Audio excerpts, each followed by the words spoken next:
Hello beautiful people. അപ്പോൾ ഇത് എൻ്റെ ഒരു ടെമ്പിൾ ലുക്കാണ്. ഞങ്ങളെ നാട്ടിലെ ക്ഷേത്രത്തിൽ ഉത്സവമാണ് കേട്ടോ.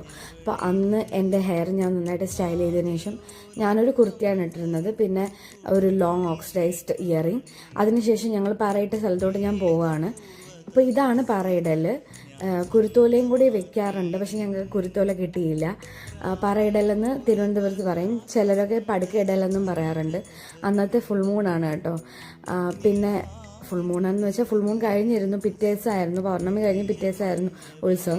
ഞങ്ങൾ പറ എഴുന്നള്ളത്തിന് കാത്തിരിക്കുകയാണ്. പറ എഴുന്നള്ളത്ത് വന്നിട്ട് ഈ പറ ഇട്ടിരിക്കുന്നതെല്ലാം അവർക്ക് നമ്മൾ സമർപ്പിക്കും. ദേവന് സമർപ്പിച്ച് നെല്ലൊക്കെ സമർപ്പിച്ചതിന് ശേഷമാണ് ഞങ്ങൾ ക്ഷേത്രത്തിലോട്ട് പോകുന്നത്. അപ്പോൾ ഇതാണ് പല്ലക്കിൽ വരുന്ന നമ്മുടെ ദേവൻ. നടരാജ വിഗ്രഹമാണ് കേട്ടോ ഞങ്ങളുടെ നാട്ടിലെ ക്ഷേത്രത്തിൽ. മാടന്നട ശ്രീ പരമശിവ ക്ഷേത്രമാണ് കേട്ടോ ഇത്. അപ്പോൾ കൈലാത്തുകോണം എന്ന് പറയുന്ന സ്ഥലത്താണ് ക്ഷേത്രം ഉള്ളത്, തിരുവനന്തപുരത്ത്. അപ്പോൾ അതിനുശേഷം ശിങ്കാരിമേളം, പിന്നെ തെയ്യം, ഇങ്ങനെയുള്ള ഒരുപാട് പ്രോഗ്രാംസ് ഈ പ്രൊസഷനിൽ കൂടി പോവുക തന്നെ ചെയ്യും. അത് ഓരോരോ ജംഗ്ഷനിലെത്തുമ്പോൾ അവർ പെർഫോം ചെയ്യും. ഇത് ഫ്ലോട്ടാണ്, ഇവിടെ നമ്മൾ ഫ്ലോട്ട് എന്നാണ് പറയണേ.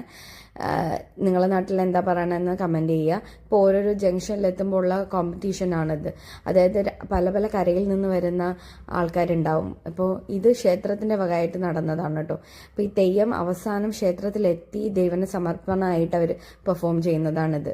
ഇത് കഴിഞ്ഞതിന് ശേഷമാണ് തിരുവാറാട്ടും അതുപോലെ തന്നെ കൊടിയിറക്കമൊക്കെ നടക്കുന്നത്. കൊടിയിറക്കം കഴിഞ്ഞിട്ടാണ് തിരുവാറാട്ട് നടക്കുന്നത്. അപ്പോൾ ഈ സമർപ്പണ പെർഫോമൻസ് ആണിത്. Thank you so much everyone. By.